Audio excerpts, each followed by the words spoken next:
Hello and welcome to the Print Dashboard, our fortnightly show where we discuss the world of automobiles. Your car is a piece of computer today, and it runs not just on fuel or cells, but on codes written by software engineers sitting in Bengaluru or Hyderabad. Now you thought that you had the key of your car in your pocket. Is that so the case today? Because some of the codes that your vehicle depends on, its keys lies with the car makers, the manufacturers. And this is precisely what's changing the idea of ownership. It's a slow transition, but it's happening. And BMW is the latest example of that. Something that happened in US has caused concerns across the world of automobiles. To discuss that, we have in our studios once again the Print's auto expert, Kushal Mitra. Welcome, Kushal. Thank you, Anurag. And before we move on to this softwares, cars, and their interaction, their dependability, we should let our viewers know that we'll be also talking about the third generation Innova, a car that probably India just loves. Oh, yes, it does. It does. But coming back to the software aspect, Anurag, it's the BMW example you gave, and just to tell our viewers and listeners about it, BMW in the US and North America, actually US and Canada, said they're going to charge their customers of newer cars to use the heated seat function. Now, you might not want heated seats in India, but it does get very, very cold in parts of the US and Canada.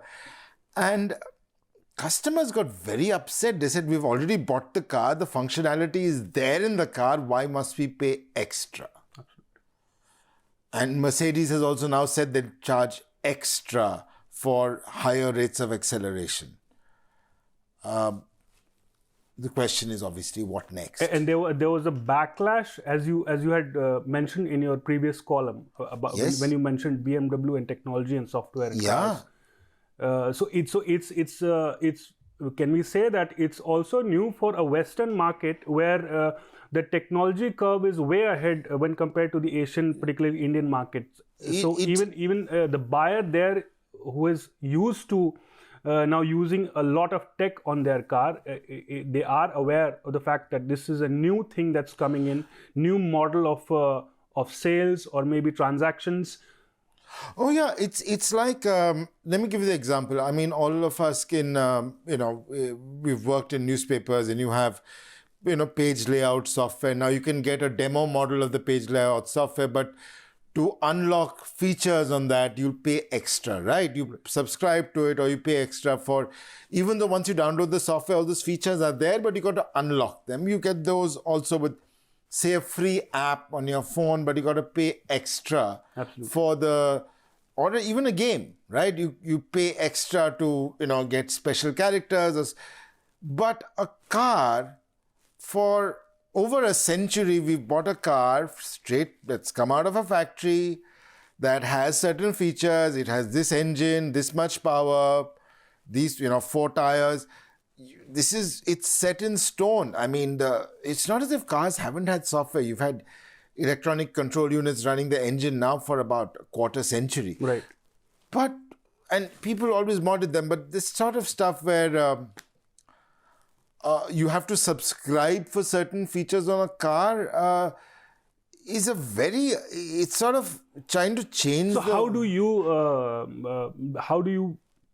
explain it? How do you see it or decode it? As in, is it some sort of do you see it as a purely marketing strategy, or do you see that technology has a larger role to play into this? Can automakers justify it just on the basis of the increasing number of codes that are entering a vehicle? Not just that. And every functionality is now software dependent, so they can use that as an excuse.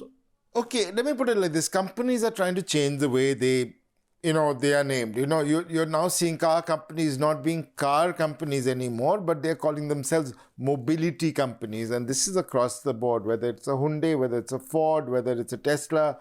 Everybody's getting into the business of mobility. When Uber and in the US, Lyft, and in India, Ola started, you're saying, people don't need to own cars anymore. Of course, the pandemic changed all that. People wanted their own vehicle. Right. But as you become a mobility company, the concept of shared mobility, the concept of having fewer features. One car company executive told me, like, you buy a car like you'll buy a low-cost airline seat. If you want more luggage allowance, you pay more.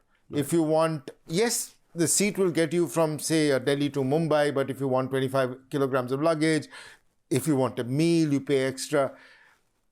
But for cars, that's a whole mindset change. So that's you're saying that's a business model that's being replicated. Yes. To different sectors? It is being replicated in different sectors. But it's like, if I want faster, I've got 4G, but if I want faster data, I can pay for 5G. But in a car, if you bought, our parents' generation bought Maruti 800s, and what you got, what you saw, and what you bought, what you see is what you get. We see wig, as we call it, right? Absolutely. But now it's what you see is not everything you get. And, at the same time, the advantage with software is that with a software update, just like, if you use an iPhone, you've now moved to iOS 16, which is the latest software for iPhones. And that's a massive change. I use an iPhone and I say, oh my God, this is a completely different piece of my phone. Kushan, before we get into, the details of these, for just our viewers' sake, and for me as well, I know nothing about them. So I would want to know, so you gave the example of BMW and the heated seats feature. Yeah. So can you just take our viewers through some of those similar features that now are linked to subscription or being planned to, or you can have all sorts, like, for example, the performance of a car. Right, if you think, you want the extreme performance package. That, as I said, Mercedes has said you can get extra high-speed acceleration, extra acceleration if you pay extra. You can maybe get cooled seats or the disco lights, or, different. If you now come with digital displays, dashboards, you could possibly get those changing and features on that. I don't know what else car companies can offer going forward. Maybe even enhanced safety or whatever it is. Just as I gave the iPhone example today, if tomorrow my car had a software update, it could feel like a completely new car, because, as I've written, a car is today not mechanically linked. Your accelerator pedal is not mechanically linked to the engine. Your brake pedal is not mechanically linked to the brakes.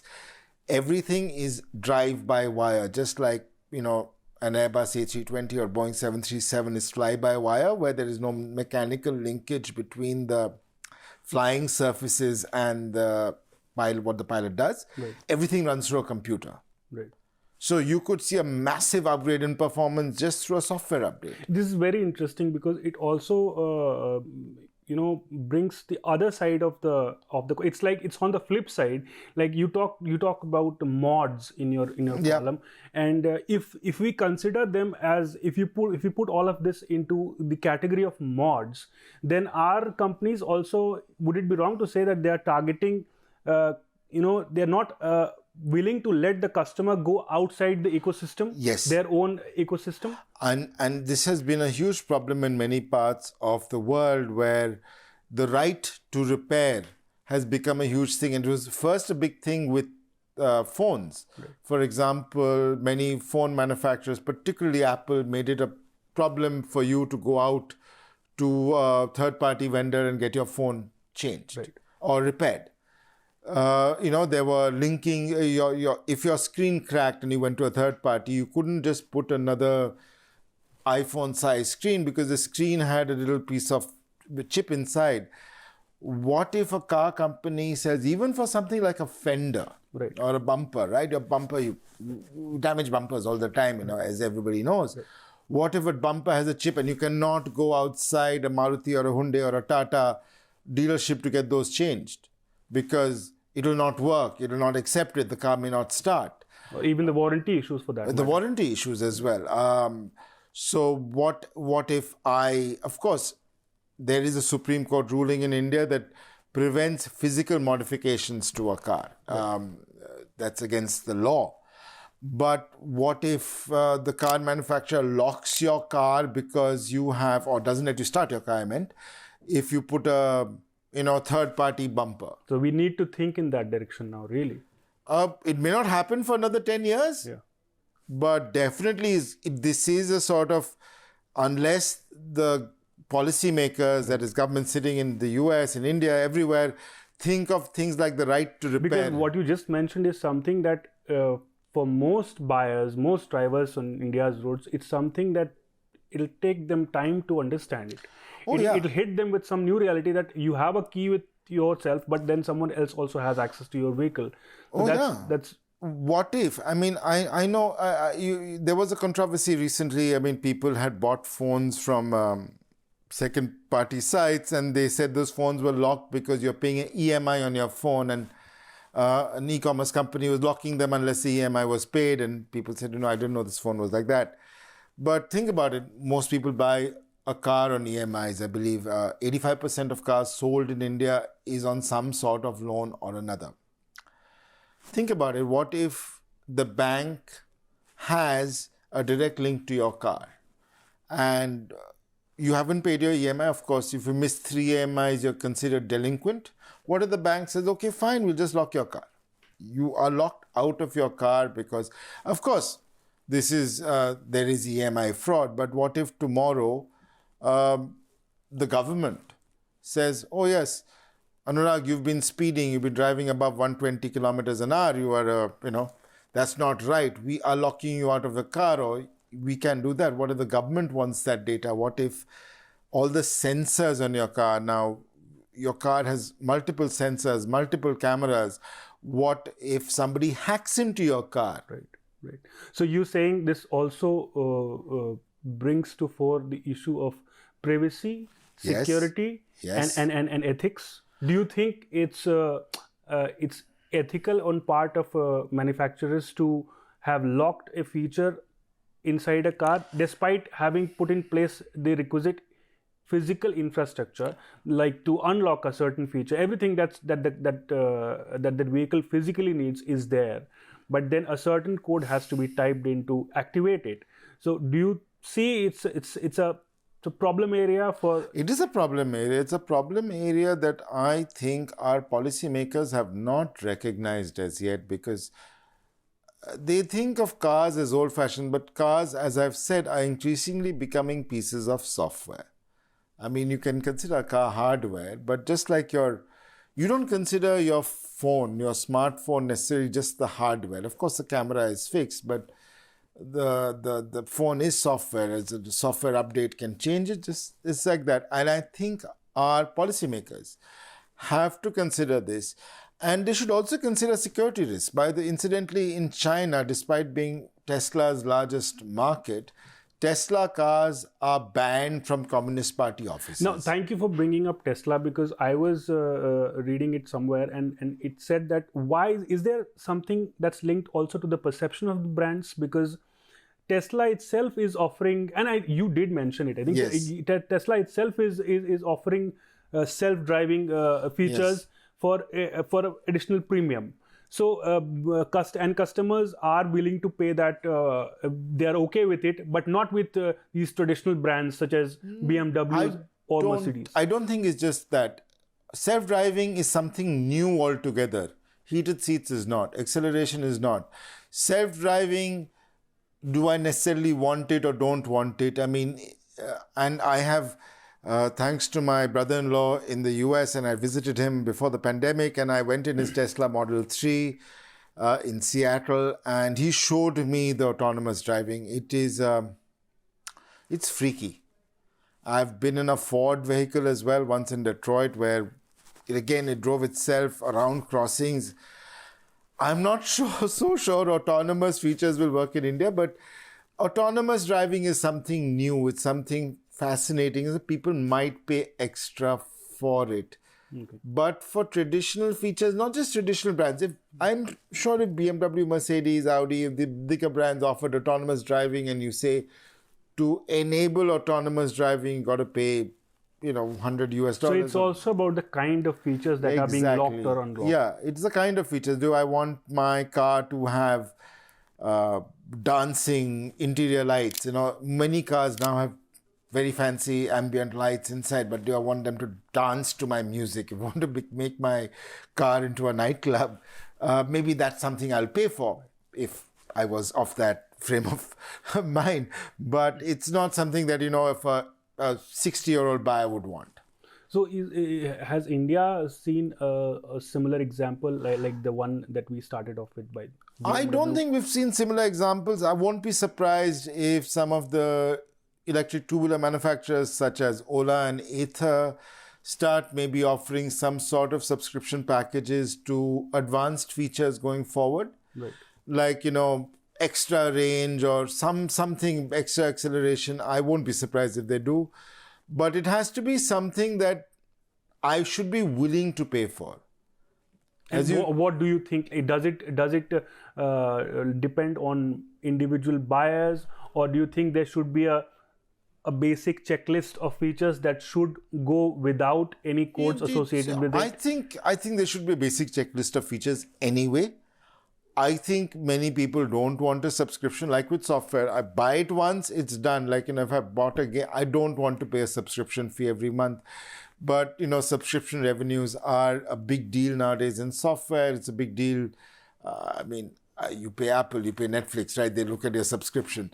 So I think car companies also want to move to subscription, and software is enabling that. A lot of that software, as you said at your intro, is written in India. Software is enabling a lot, but it like all other things, it also has its downsides. And I was just going through an article which told me that this overall service cost sort of has gone up because a lot of them malfunction, and hence it's not just a premium that you buy to get to avail a certain feature, but then long-term maintenance is also an issue. Well, software goes wrong all the time. We've seen it. And then there are recalls and.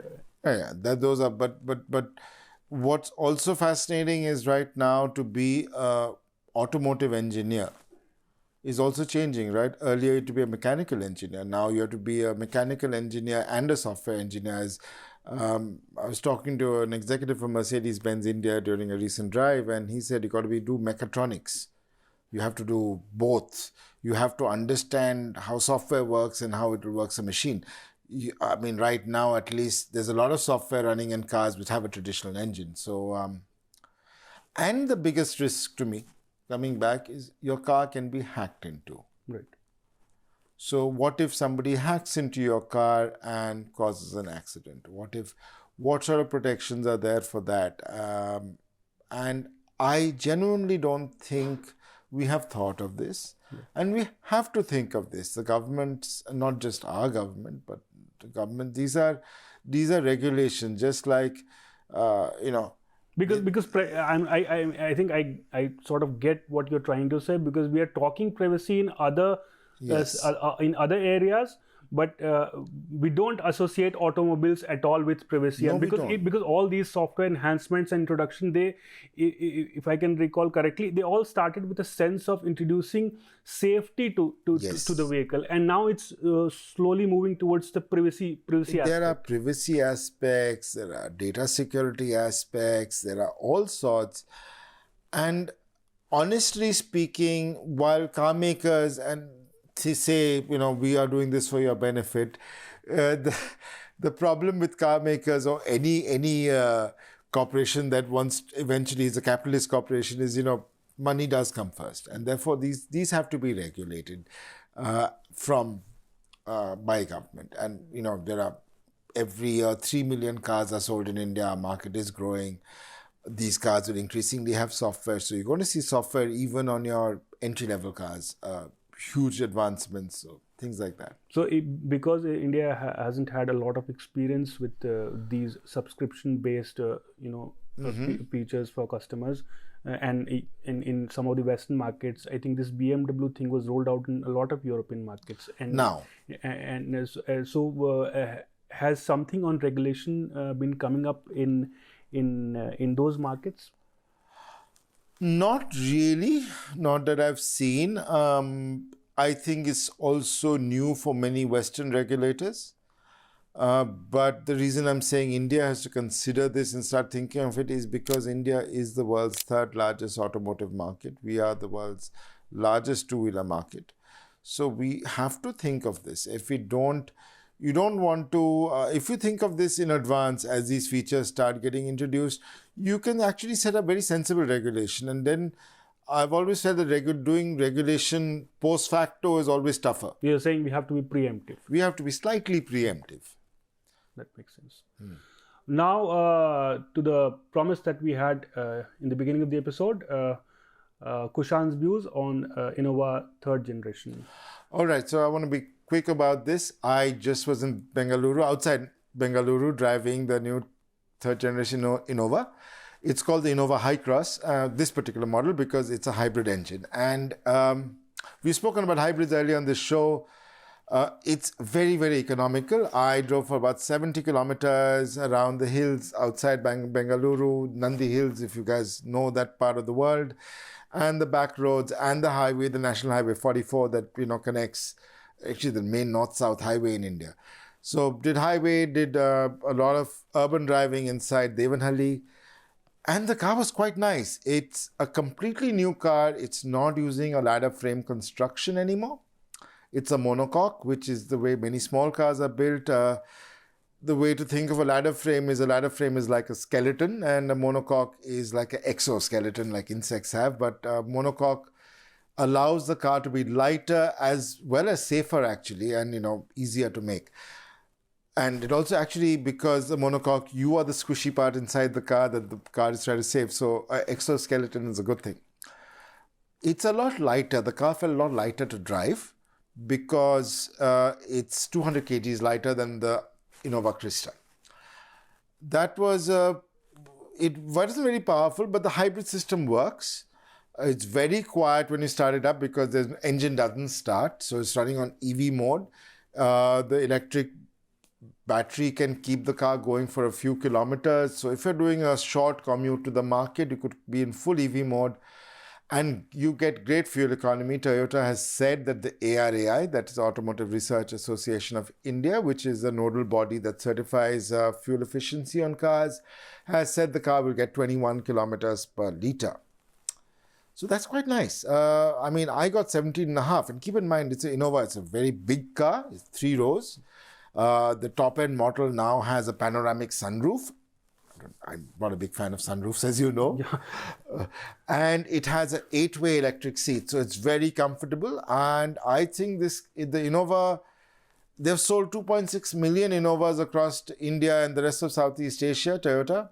This one's also going to be a bestseller. So you think they've got the game right, because it's a model that's already been in production for over a decade, and 2 decades. 2 decades, and it's one of those things which manufacturers don't like to experiment a lot with. But they have experimented. But they have. Yes. So do you think, because you also say that they are not going diesel for the new one? No diesel at all. And that is a Toyota decision globally. In fact, chairman of Toyota Motor Corporation, Akio Toyoda, with a D, has said that, Toyota is going to become cleaner. So more hybrids, now battery electrics, and becoming cleaner, more carbon neutral is going to mean fewer and fewer diesels.